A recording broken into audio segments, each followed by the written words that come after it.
Hello and welcome to the news, your half-hour guide to the day's big stories. Let's get started straight away with the headlines tonight.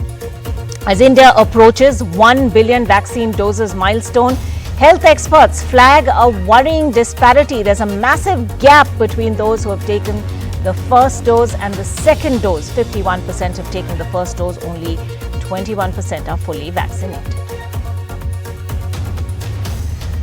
Bengal's COVID positivity rate is now at 3% for the first time in 122 days. Is the Durga Puja effect behind this sharp spike?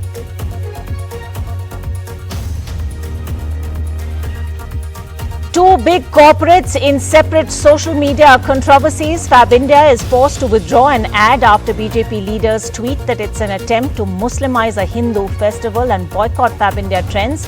Zomato first sacks, then reinstates an employee following a language row on Twitter. Is the army now gearing up for a major operation to flush out remaining militants in Poonch?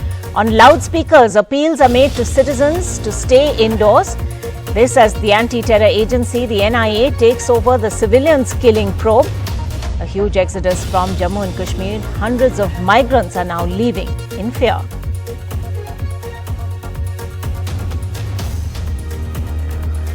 Over 20 people have died as rain and landslides batter Uttarakhand. Mukteshwar and other places record the highest ever rainfall since records began. As an orange alert is sounded in Kerala, gates of key dams are open.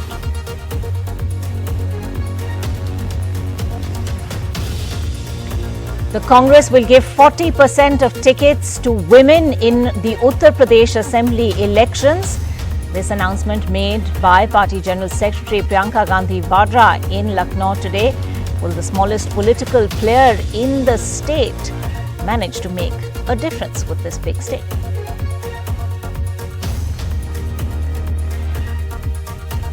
A plea against the anti-drugs agency, the Narcotics Control Bureau in the Supreme Court. A Shiv Sena leader moves court, says he's trying to protect superstar Shah Rukh Khan's son Aryan Khan's rights.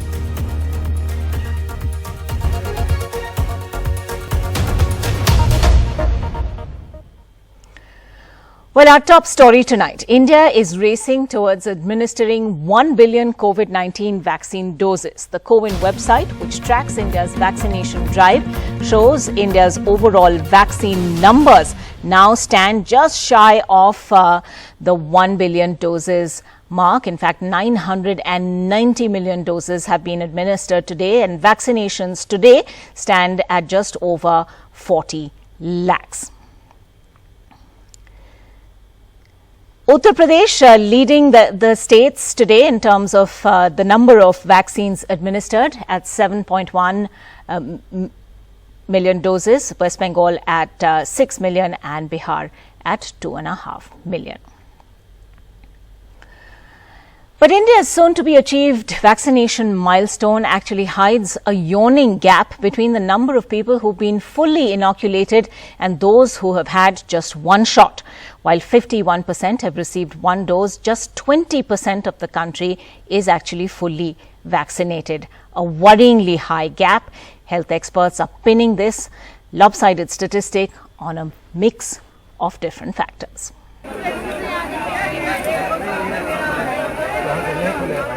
There are many reasons to celebrate this festive season.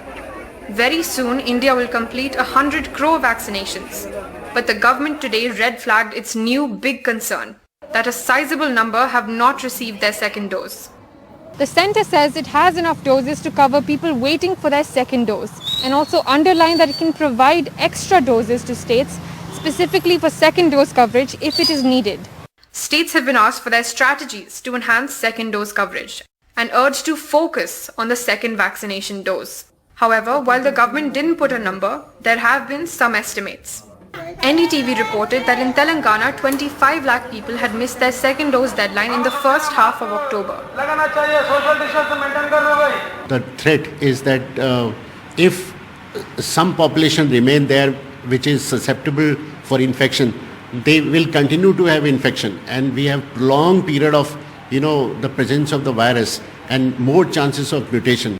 In India, 51% of the total population has taken only one dose, which gives 30 to 50% protection against infection. Only 21% of the population is fully covered. The festive season is well and truly here.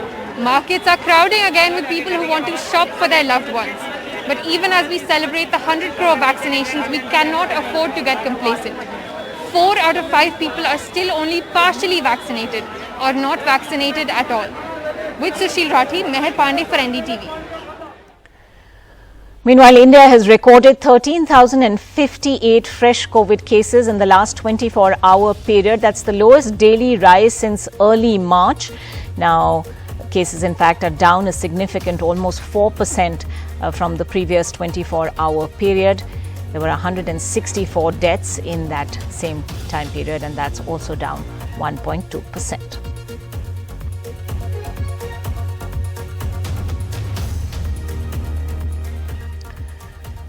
Meanwhile, restaurants in Maharashtra will now remain open till midnight, shops till 11 p.m. from today, with the Uddhav Thackeray government relaxing curbs that were imposed because of the COVID pandemic. Earlier, both were allowed to remain open till 10 p.m. Saurabh joining us at this point live for more on that story. Saurabh, relief, of course, for shops, restaurants and other establishments. On the ground, though, what is this going to mean in terms of protocols and SOPs?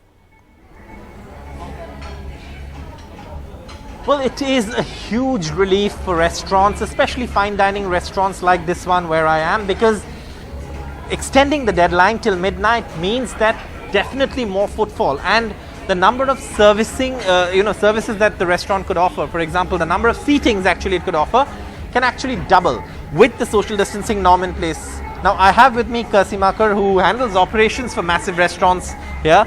Kirsi, you were saying that this is almost like a life-saving injection for the hotel and restaurant, businesses? Absolutely right. This is like exactly the injection that we needed, or the oxygen that you actually wanted to sustain the entire industry. So 10 o'clock deadline is like, you can only seat once when somebody wants to come out for dinner. But 12 o'clock is like a big boost to us. We have 2 seatings or 3 seatings that actually can be managed. People are used to coming early now, but people will definitely come in early and they will want to stay back till later and enjoy themselves. All right. So that means more business. Absolutely right. Absolutely right. Which we were actually 10 o'clock is like 50% of the business that is coming in, 50-55%. So now you'll be at least hoping to go to 90, 80, whatever. We would love to do that. Thank you very much. Thank you. So I'll just quickly get a word in from, some of the patrons who actually have been dining out. If I can ask you, sir, very quickly, as someone who dines out, the 10 o'clock deadline is that extended till 12 o'clock is like a welcome announcement, according to you? Well, having seen the progress in terms of how we are doing with the vaccination and with the infection stepping down substantially, I think it's time to get the Mumbai mojo back. More importantly, the 10 o'clock deadline, especially for working people, the traffic and work would leave us very little time to enjoy, so we really welcome it. Absolutely. Thanks so much for speaking to NDTV. So that's where it stands. Restaurants saying this is a life-saving injection for the industry. Perhaps not a moment too soon as far as they're concerned. Saurabh, thanks so much for getting us that update from Mumbai. Meanwhile, West Bengal is recovering from festival fever after Durga Puja ended on Friday, but now worries over the other fever, COVID, the positivity rate in the state hitting 3% on Monday, that too after 112 days. Doctors have been left wondering what price Bengal will now have to pay for all the puja revelry in the last 1 month.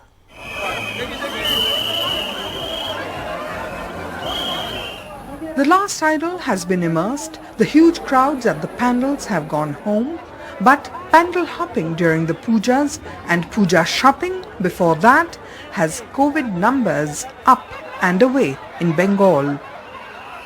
Most worrying, the positivity rate. On 29 June it was 3% and falling, but in 112 days it is back to square one, hitting 3% again this Monday. I think we are just at the neck of the upslope. So I'm frightened, to be very frank, that this trend, like it was 1.5% positivity rate and now it's 3% positivity rate. And I wouldn't be surprised if I find a positivity rate of 5 to 6% and then a sharp jump in the next 15 days or so. These two sisters neither went puja shopping nor pandal hopping, yet they had to rush their 75-year-old heart patient father to hospital today with COVID. 75 বয়স এবং আমরা খুবই চিন্তিত জানি না কি হবে Herd immunity may help. After a puja lull, vaccinations are up again to 10 lakh jabs a day. But the big question is the 3% positivity rate this Monday the end of an upward spiral or the beginning of one? With G.D. Shankar, Monideepa Banerjee, NDTV. From a worrying rise in COVID numbers to a worrying trend, the use of social media to unleash a brand of economic terrorism on corporates whose advertisements do not echo majoritarian beliefs. Fabindia has now been forced to withdraw an online advertisement after several BJP leaders didn't think it was Hindu enough. On October 9th, Fabindia tweeted this, a promo for a line of clothing for the Festival of Lights called Jashn-e-Riwaaz, or clothing for traditional celebration. But it has been forced to take down the campaign after the latest instance of high-level bigotry. BJP leaders came down hard on one of the biggest Made in India brands, claiming it's an attempt to Muslimize a Hindu festival. BJP's youth wing head and MP Tejasvi Surya complained about the Abrahmization of Hindu festivals. While C.T. Ravi, BJP's National General Secretary, urged people to find a different outlet.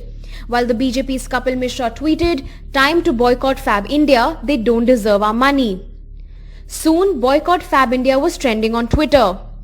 Fab India did not respond officially. It was however conveyed to NDTV that Jashn-e-Riwaaz was not meant to be Fab India's Diwali collection and that a campaign with the name Jhil Mil Si Diwali will soon be announced.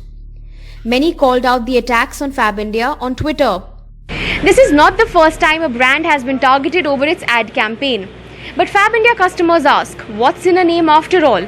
It's the festive spirit that should be celebrated. I'm a regular Fab India customer, and what I feel about the recent issue of trolling is that it doesn't really matter what the name is, the intention matters, and I think the brand had a good intention of mixing cultures, so it should be taken in a positive manner rather than be trolled upon. It's basically a good thing that even the Urdus, the Muslims are also celebrating with us, so it's actually a good thing that they're doing. That's extremely shameful, and it's very disheartening to see such things that people troll over such petty issues. Just keep us faltu time, and these are the people who keep doing such thing. How does it matter what the name of the collection is? Look at the collection. If it's good, you buy, otherwise you don't. The controversy comes almost exactly a year after Tanishq, a popular jewelry brand owned by the Tatas, was abused for their campaign featuring an interfaith baby shower. Tanishq had been forced to apologize for allegedly promoting love jihad, but they said it was for the safety of their staff. With Manu Nair in Delhi, Shonakshi Chakravarti, NDTV.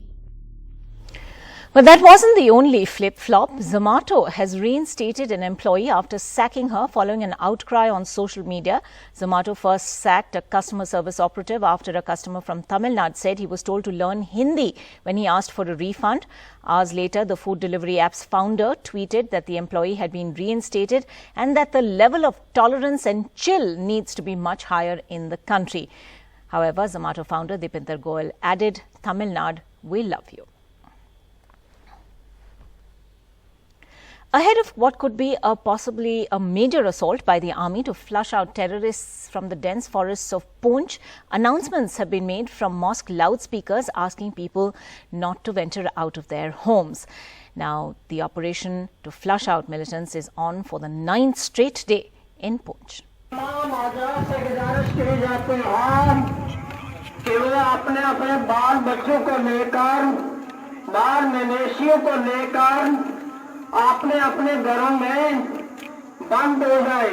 Announcements from mosques in a village in Poonch near the line of control asking people to stay indoors during an army operation.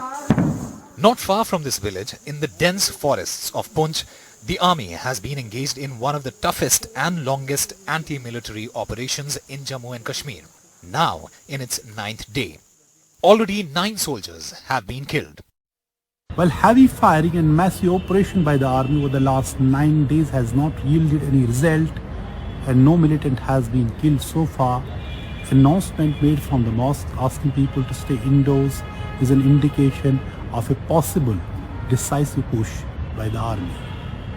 The fresh offensive is being made as Army Chief General M.M. Naravane visited Jammu and reviewed situation with top army commanders. Also, Home Minister Amit Shah is visiting Jammu and Kashmir on 22nd of this month as violence is spiking. Not just in Poonch but also targeted killings of civilians in the valley. Today the Home Ministry handed over the investigation of those targeted killings to NIA. The attacks have already forced hundreds of migrants to flee. आपके जानने वाले लोग भी वहाँ से निकल रहे हैं? सब निकल गया। निकल रहे हैं? हाँ, बिहारी लोग हैं, सब बहुत लोग निकल रहे हैं। जो हालात बिगड़ा उसके बाद से निकलने शुरू। हाँ। With Nazir Masoodi, Usama Shah for NDTV. At least 20 people are dead as heavy rainfall battered Uttarakhand for a third straight day today, leaving authorities fearing for the lives of many more who could be trapped under debris or in flooded and marooned areas. The rains have led to scenes of absolute chaos and disaster across the state, with roads and buildings flooded and submerged, bridges destroyed and rivers overflowing. In fact, there's been record-breaking October rainfall in Uttarakhand. Mukteshwar has seen 340.8 millimeters of rain, which is an all-time record. Pantnagar, where the state also has its only airport, has seen 403.2 millimeters of rain, another all-time October record.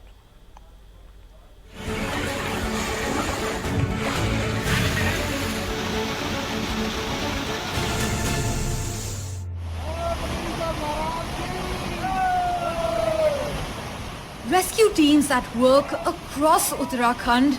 Near Badrinath, government workers used an earth mover to save this car from being washed downhill. At least 20 people have died and many are missing, and there's been a massive loss of property like this under construction bridge washed away in Champawat.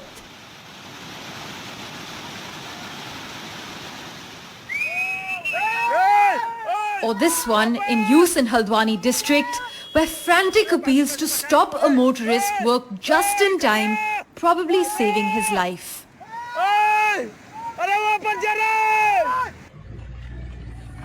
The iconic Nainital Lake overflowed after over 50 centimeters of rain in 24 hours, flooding nearby workplaces and homes. The rains have led to scenes of chaos and disaster across the hilly state, with scary visuals emerging of roads and buildings flooded and submerged. It wasn't just people who were left stranded. A lone elephant was spotted battling against the rushing flood waters of the Gaula River in Haldwani district. The rainfall has been very unusual for this time of the year and very extreme. In Pauri Garhwal, it rained about 10 centimeters, which is 6,000% above normal for the last 24 hours, according to government data. Some hotels like this one were also flooded, showing stranded guests near the Jim Corbett National Park.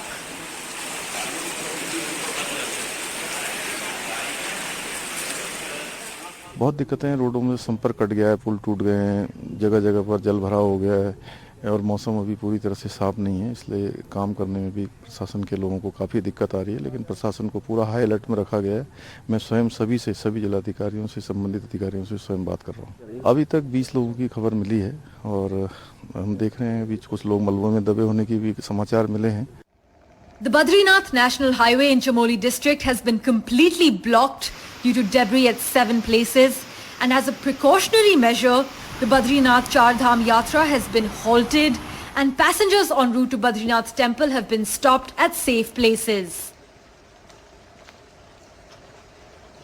As heavy rainfall lashes the state and wreaks havoc, all schools remain closed while there is a ban on trekking, mountaineering and camping activities in high altitude areas, including the Nanda Devi Biosphere Reserve and various forest divisions. This is Parmeshwar Bava for NDTV. From Uttarakhand to Kerala, where the Met Department has sounded an orange alert again today. But its lessons learned from the 2018 floods were seen in action today. Shutters to several dams across the state were opened as Kerala struggles with excessive rainfall and overflowing reservoirs. Sneha Mary Koshi with that story. Today, lessons from the 2018 flood tragedy rang out loud.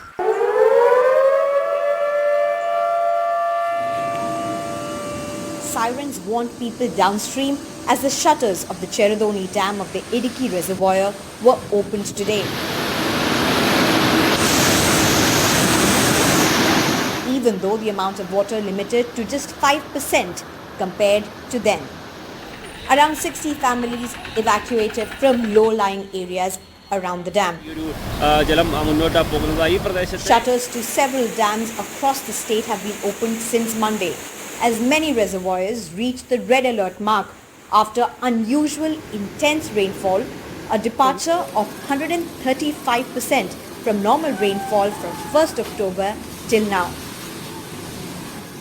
The expert advisory group has considered the fact that there has been intense heavy rainfall, particularly in catchment areas over the last 4 days.